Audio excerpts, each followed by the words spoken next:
देखे हैं टीवी में और ऐसे कथा में भी सुने होंगे। जब महारानी द्रौपदी का चीरहरण हो रहा था, पांचों भाई तो हार गए द्यूत की डाल, कुछ नहीं रहा, एक एक करके सारी संपत्ति को दांव पे लगा दिए। जब कुछ नहीं रहा तो पांचाली द्रौपदी को भी दांव पे लगा दिए। समय ऐसा होता है कि हार जाते हैं, द्रौपदी को भी हार जाते हैं। और दुशासन ने दुर्योधन की आज्ञा से द्रौपदी का वस्त्र हरण करना प्रारंभ कर दिया। द्रौपदी जी कह रही ये क्या करना है, मन में ही कह रही, लेकिन द्रौपदी जी को विश्वास था कि ये कुछ कर नहीं पाए। क्यों? क्योंकि हमारे ज्येष्ठ पिताश्री हस्तिनापुर नरेश महाराज धृतराष्ट्र बैठे हैं। अगर ये हमारी ओर आगे बढ़ता है तो ये मुझे बचा लेंगे। उन्हें विश्वास हो गया कहाँ? धृतराष्ट्र के ऊपर। लेकिन अंधे के पास जब जाती है बेचारी, वो अंधा कुछ नहीं करता। पुत्र मोह में तो व्याकुल, बस आंख से अंधा था ही और आंखें बंद करके बैठ गया। फिर भी द्रौपदी ने हिम्मत नहीं आया, फिर अगले के ऊपर विश्वास जमाया। किसके ऊपर जमाया? वहां पे आचार्य द्रोण, कुलगुरु कृपाचार्य और वहां पे स्थित पितामह भीष्म, ये बूढ़े बुजुर्ग हमें बचा ले। कुलगुरु कृपाचार्य के पास जाती है, लेकिन वहां भी उनको कोई आश्रय, कोई सहारा नहीं मिलता है। पुनः एक बार विश्वास जागा, कहाँ? अपने पतियों के ऊपर। लेकिन पति भी तो सर्वस्व हार चुके थे, दास बन चुके थे, तो कैसी सहायता, दास कैसी सहायता करेगा? उन्होंने भी अपने मस्तक को झुका दिया। अंत में भगवान देखिए कहते हैं रक्षा अपेक्षा अपेक्षा। भगवान कहते हैं अगर आप हमसे कुछ चाहते हैं तो हमारी ओर आपको आना होगा, हमारी ओर आना होगा और विश्वास पूर्वक आना होगा। भगवान क्या उस दरबार में नहीं थे? सर्वम खलविदम ब्रह्म, भगवान तो समझ गए, उस सभा में भी थे, यहाँ भी है, लेकिन हमें विश्वास नहीं है। भगवान जब अंततः हाथ खड़ा कर दी कि कन्हैया कन्हैया मुसीबत में आओ,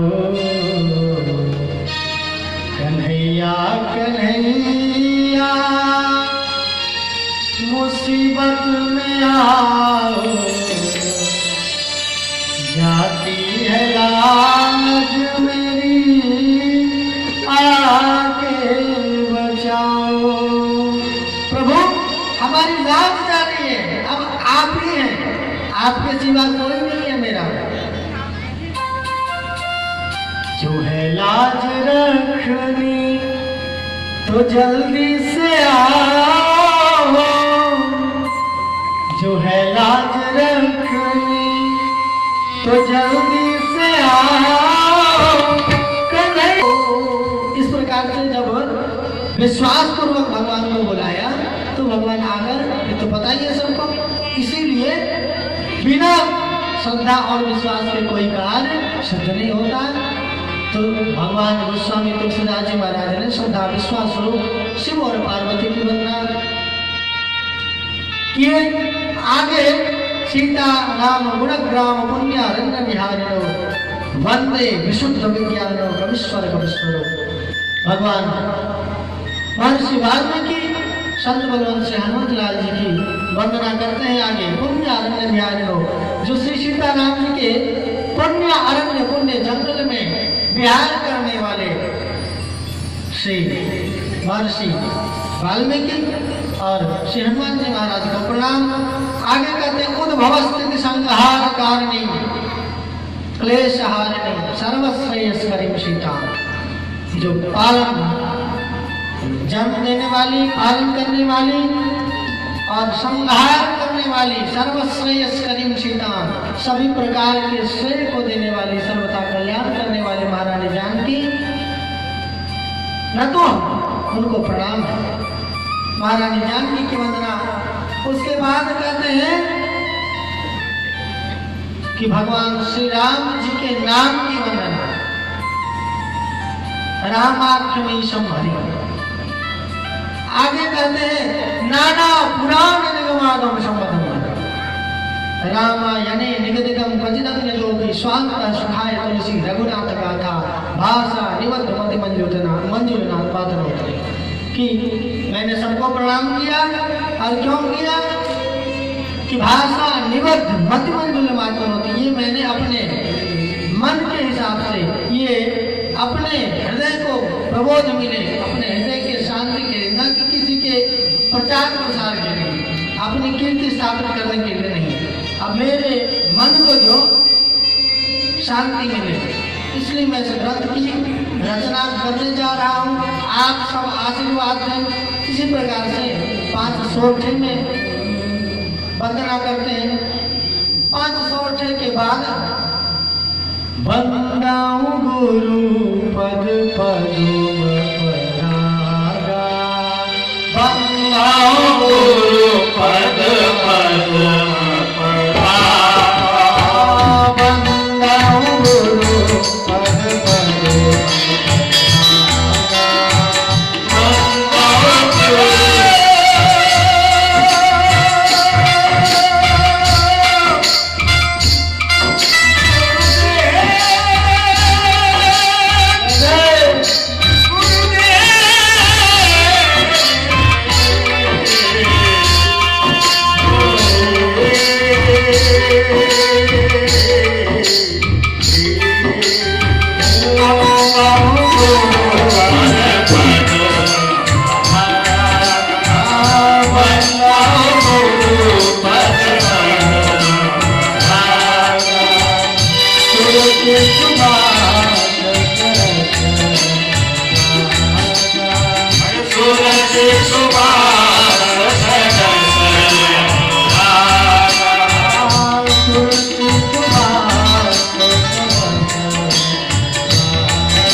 बहुत लंबा है, बस प्रणाम करते हुए हम आगे बढ़ते हैं।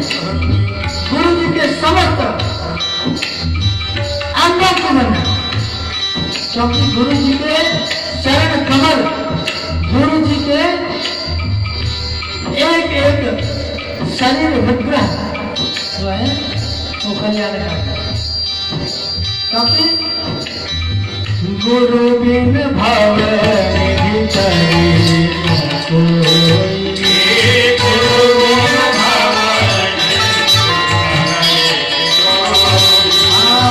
जो विरंची शंकर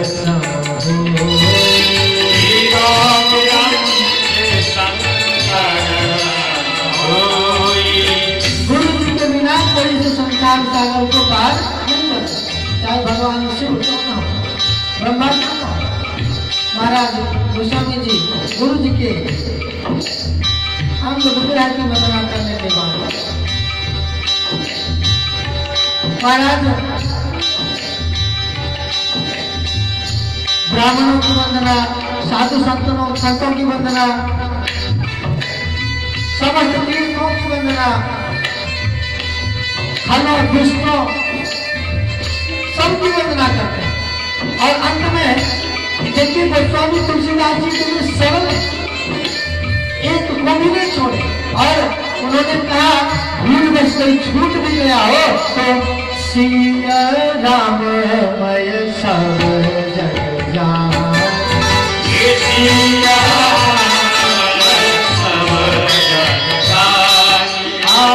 सिया राम मय सब जग जान,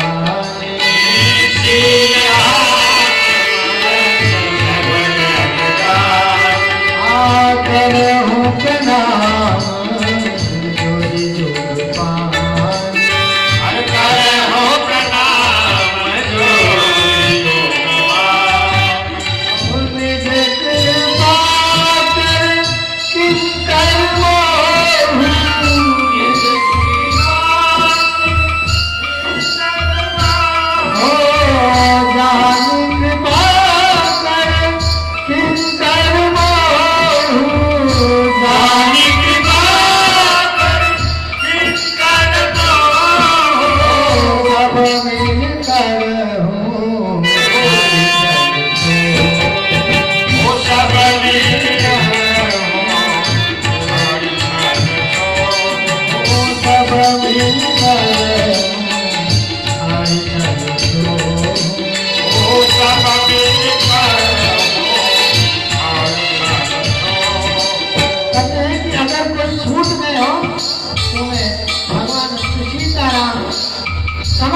समस्त चराचर को प्रणाम करता हूँ। मुझे चिंतन से भी अकिंचन जानकर हमारे ऊपर सभी कृपा करें, हमारे ऊपर सहाय। अब सबकी सहायता क्यों मांग रहे हैं? कहें प्रभु आप सब मेरे ऊपर कृपा दृष्टि बनाए। क्यों? क्योंकि मैं करना चाहूं पति बोलना, करना चाहूं पति बोलना, करना चाहूं रघुपति बोलना, करना चाहूं रघुपति बोलना। भगवान श्री राघव के चरित्रों का गुणगान करने जा रहा हूं। कहते हैं प्रसूल्य प्रभवावंतः वचारं पवित्रयावती कीर्तिं सुदुस्तरं मोहा सुरतीनास्मिन् सागरम्। करन चाहूं रघुपति गुणगान, करन चाहूं रघुपति गुणगान, रघुमति मोरि चरित अवगाह, रघुमति मोरि चरित अवगाह, रघुमति मोरि चरित अवगाह, रघुमति मोरि।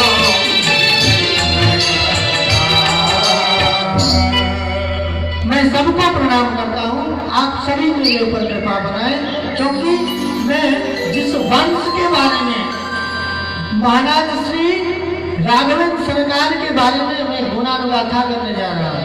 और ऐसा वंश जो साक्षात सूर्य से उत्पन्न हुआ हो, वह सूर्य प्रभाव वंश, वो कहाँ सूर्य से उत्पन्न हुआ वंश, तो कहाँ में एक छोटी बुद्धि वाला आदमी। करन चाहूं रघुपति गुणगान, लघुमति मोर, मेरी बुद्धि छोटी और इनका चरित्र विस्तार है, चरित्र अवगाह।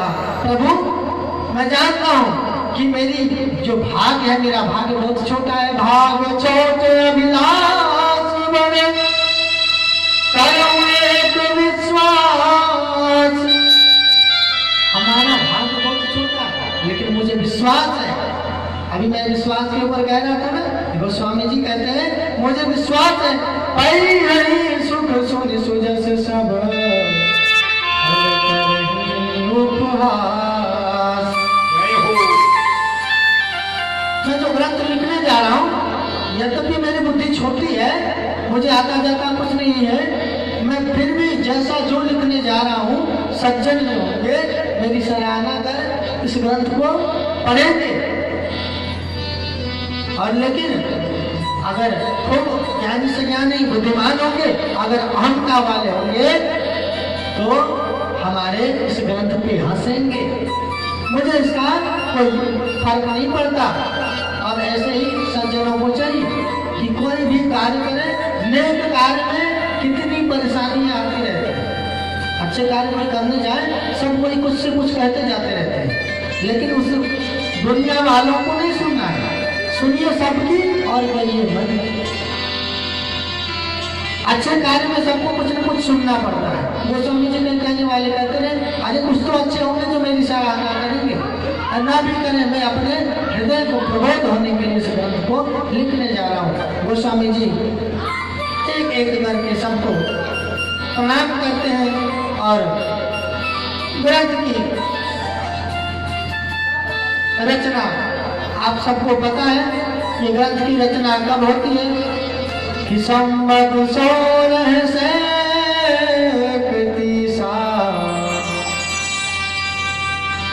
कथा हरिपद संवत 1631 में भगवान तुलसीदास जी महाराज ने इस रामचरितमानस की रचना प्रारंभ करी। अब ज्यादा इधर उधर की बात न करके हम आज थोड़ा प्रसंग पे, क्योंकि आज प्रसंग को ऐसे स्थान पे देना कि कल सरलता पूर्वक से विवाह पूरा हो जाए। समय भी काफी हो रहा है और सोता नहीं है तो मन भी नहीं लग रहा है। तो भगवान गोस्वामी तुलसीदास जी कहते हैं कि ये कथा जो मैं लिख रहा हूँ या लिखने जा रहा हूँ, ये मैं अपने मन से कोई रचा नहीं। हमने जो गुरु जी के मुख से सुना, छोटी बुद्धि, मैंने उस समय जो थोड़ा बहुत लिया सो लिया, बाकी संत जनों का प्रसाद उसको शिरोधार्य किया। और विशेष रूप से इसमें हमारी कुछ कृति नहीं, ये बहुत पुरानी कृतियां हैं जिसको मैं लिखने जा रहा हूँ। क्या है कि जाग बलिक जो कथा सुहाई, जाग बलिक जो कथा सुहाई, जाग बलिक जो कथा सुहाई, जाग बलिक जो कथा सुहाई,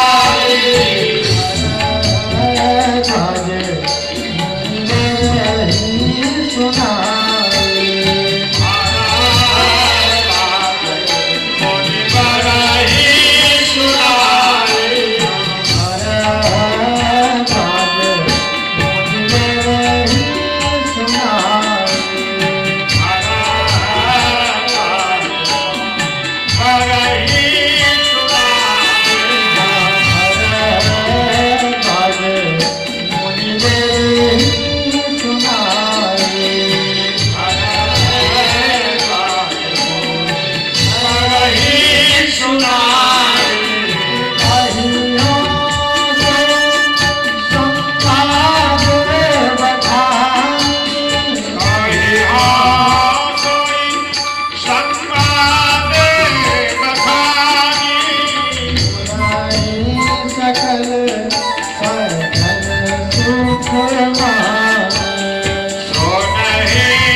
शंभु बिन यह चरित्र सुहावा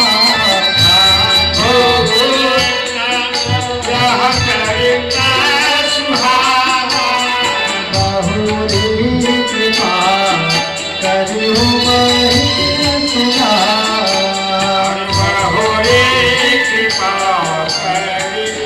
मही सुना असोई सीवताग भुसुंदी है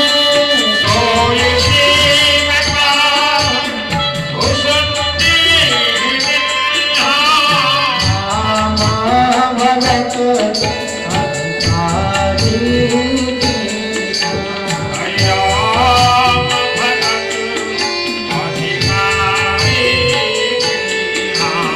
तेहि संग जाग बलि से भूमि पार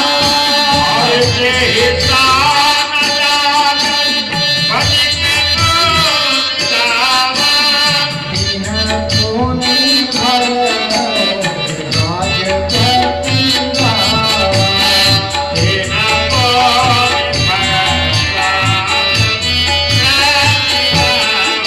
आके सोता बक्ता समसीना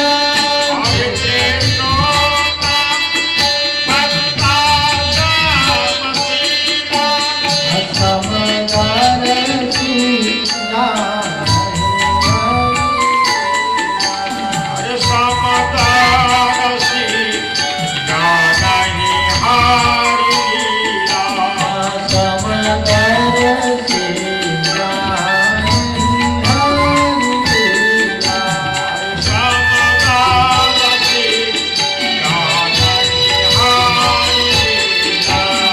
समदर सीना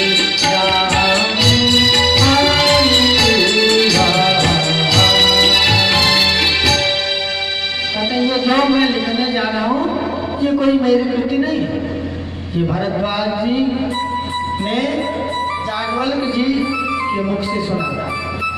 और ये प्रसंग जो है मैं जो कहने जा रहा हूँ ये स्वयं रच महेश निज मानस का है। भगवान शिव ने इसकी रचना करी और महारानी पार्वती को ये मिला। एक क्रम में महर्षि याज्ञवल्क्य जी के द्वारा भरद्वाज जी को प्राप्त हुआ और वही चीज एक बार बाबा भुसुंडी जी ने फलपति गरुड़ जी को सुनाया और यही कथा मैं अपने गुरु जी के साथ मैं पुण्य निज गुरु सन सुनी जसू कर खेत समझ नहीं कसी बालपन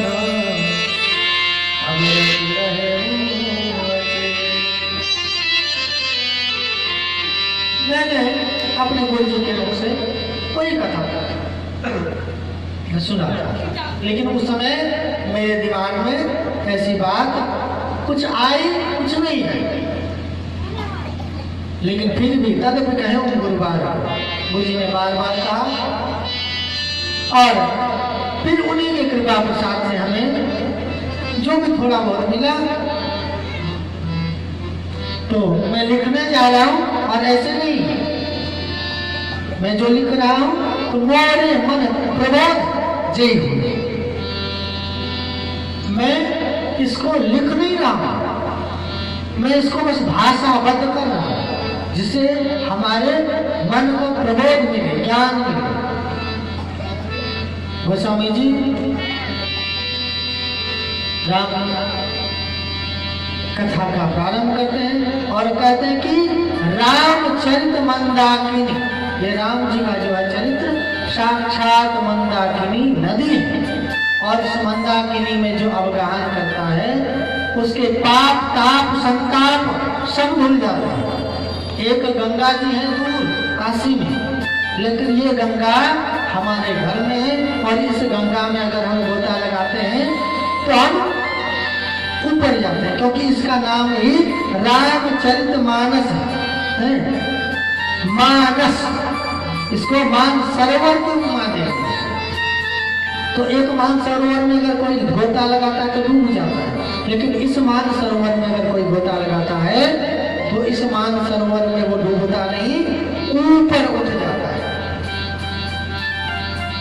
ये ऊपर उठ जाता है। तो हम सब इसके आश्रय लिए हुए हैं। अब भगवान गोस्वामी जी कहते हैं कि सादर शिव ही, जिस शिव जी के मनमानस से ये कथा उत्पन्न हुई उन्हीं शिव जी को मैं प्रणाम करता हूँ। सादर शिव ही नाई अब माथा,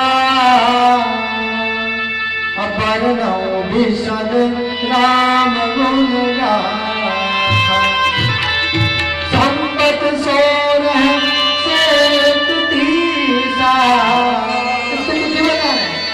करम कथा हरि पद धरि शीशा, निर्मता नौमी भार मधुमासा,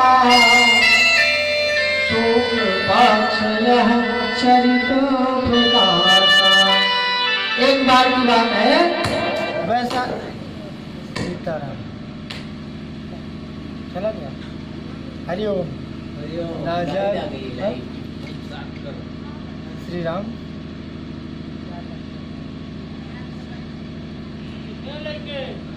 श्री राम तुम तो देखो बाबा जी। सीताराम।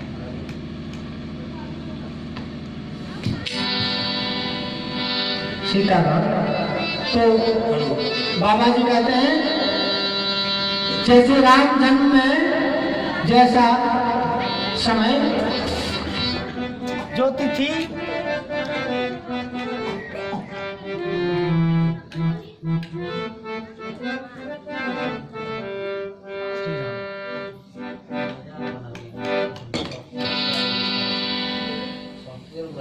श्री राम।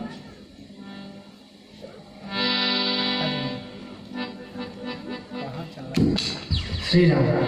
तो कहते हैं राम जन्म का जो उस समय का समय था जिस दिन भगवान का अवतार हुआ था, एक बार ठीक उसी तरह से एक बार वही लग्न वही मुहूर्त वही तिथि आई और उसी दिन नवमी भौमवार मधुमासा शुक्ल पक्ष यह चरित प्रकाशा।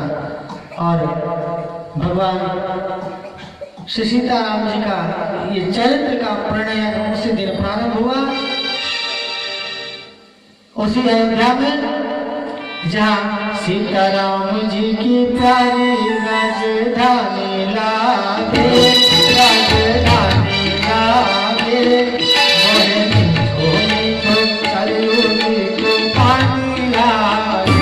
सीताराम जी के प्यारे राजधानी लागे, राजधानी लागे, मोरे मीठो मीठो कलयुगी को पानी लागे। सीताराम जी की प्यारी राजधानी लागे, राजधानी लागे,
जगत के मालिक बैठे कनक भवन के अंदर। शहर भवन के मालिक बैठे कनक भवन के अंदर। राम जी की शोभा सुख रानी लागे, सुख रानी लागे। मोहे बिगोरी तो पानी जागे, सीताराम की शोभा सुख रानी लागे। सुख रानी लागे। मोहे बिगोरी तो पानी लागे। सीता राम जी की प्यारी रानी लागे, रानी लागे। मोहे बिगोरी तो पानी लागे। मोहे बिगोरी तो पानी लागे। मोहे बिगोरी तो पानी लागे। बोले ज्ञानाथ की जय। तो इस प्रकार से प्रणयन की तिथि प्रारंभ की गई। अब सीधा हम सब महाराज जागवल्लभ जी और भरद्वाज जी के संवाद की चर्चा आरंभ करते हैं। एक बार का ऐसा समय था कि जब माघ का मेला लगता था तो सभी संत मंडली जितने देश देश के प्रांत प्रांत के सभी प्रयाग के संगम में कल्पवास करने जाते हैं। वहां प्रयाग में क्या था? त्रिवेणी का संगम, और वहां पर महर्षि भरद्वाज जी निवास करते थे। भरत निवास स्थान तीर्थराज प्रयाग में है। और प्रायः जब माघ का मेला लगता था तो महर्षि भरद्वाज जी के आश्रम में तमाम ऋषि मुनि की जो मंडली थी वहीं पर निवास करते थे, कल्पवास करते थे। और वहां पर भगवान के अनेक गुणानुगाथा का गायन श्रवण लाभ लिया जाता। 1 महीने का कल्पवास आगम निगम वेद तत्व पुराणों का बखान किया जाता। पूरे 1 महीने निवास करने के बाद सभी ऋषि मुनि अपने अपने आश्रम के लिए विदा होते थे। प्रत्येक वर्ष की ऐसी ही बात। तो एक बार की ऐसी बात है, एक बार भरी माघ नहाए सब मुनि सन आश्रमन सुधाए।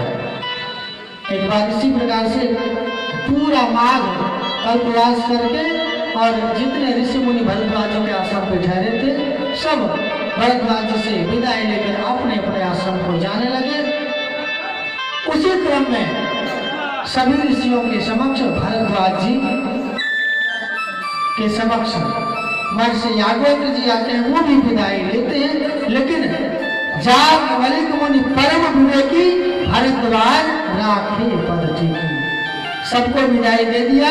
यहाँ पर भरद्वाज जी को याज्ञवल्क्य जी को विदाई नहीं मिलती है। भरत याज्ञवल्क्य जी को वहीं पर प्रयाग में ही रोक लिया जाता है। आज हम सभी इसी प्रयाग के संगम में याज्ञवल्क्य जी के साथ रुक जाते हैं। कल आगे का जो है प्रसंग सुनाया जाएगा। एक बार भाव से भगवान नाम का उद्घोष करेंगे। बोल सीताराम जी महाराज की जय। अभी हमारे व्यास जी कुछ कहेंगे, उसके बाद आरती होगी।